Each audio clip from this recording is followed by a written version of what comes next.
It's like look my long lost children again. These pieces were what I saw first thing every morning when I woke up and when I went to bed at night. Alvin's work is this glorious expression of enthusiasm for the natural world. But look at how playful and happy and uplifting it is. I'll be a bear and you be a puffin. It's as if it's all about the way children see the world. It's that spirit of loving life. Yes, it is. There aren't too many artists who can convey that. Susie Betch, whose work is there in the middle, the twin of this piece, hangs in the museum in Fairbanks, Alaska. She was a very small woman, smaller than me, tough as nails, and she learned how to do sheet metal work on her own, and she did massively physically heavy work to produce pieces like that.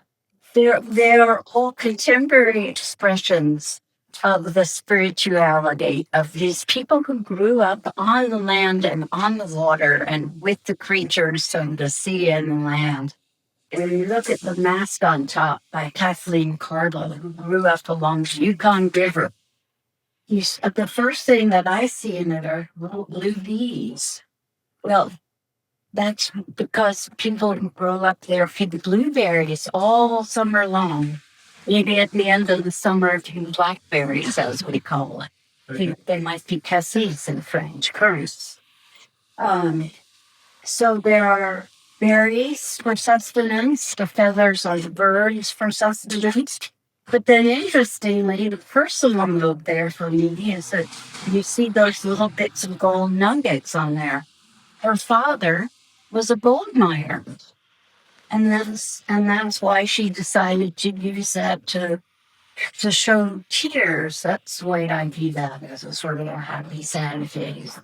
Alvin Amison, who did so many of the works that are here, this was something he had made, thinking of it as a toy when his last child was born.